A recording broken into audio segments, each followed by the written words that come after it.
నేను గుంపు మేస్త్రినే. చాలామంది అవహేళన చేస్తారు. నేనేమనుకోను, నేను గుంపు మేస్త్రిని. ఈ గుంపు అంతా నాది, గుంపుకు నేను మేస్త్రిని. ఈ గుంపు అంతా నాది, ఈ గుంపు నాది.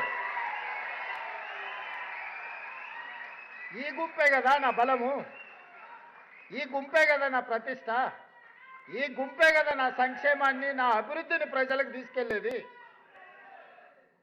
పేద ప్రజలకు, మా ప్రభుత్వానికి వారధులు, బ్రిడ్జ్ ఈ గుంపే కదా.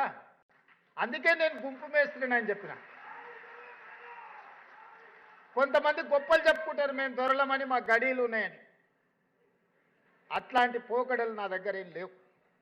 ఆ రోజైనా ఈ రోజైనా, ఆనాడు జిల్లా పరిషత్ మెంబర్గా ఉన్నా, లేదా ఎమ్మెల్సీగా ఉన్నా, ఎమ్మెల్యేగా ఉన్నా, ఎంపీగా ఉన్నా, కాంగ్రెస్ పార్టీ అధ్యక్షుడిగా ఉన్నప్పుడు మీరు ప్రేమతో రేవంత్ అన్న అని ఏ విధంగా పిలిచిందో, ఈరోజు ముఖ్యమంత్రిగా కూడా మీరు రేవంత్ అన్నగా పిలిస్తేనే నాకు ఇష్టం. ఇది శాశ్వతం.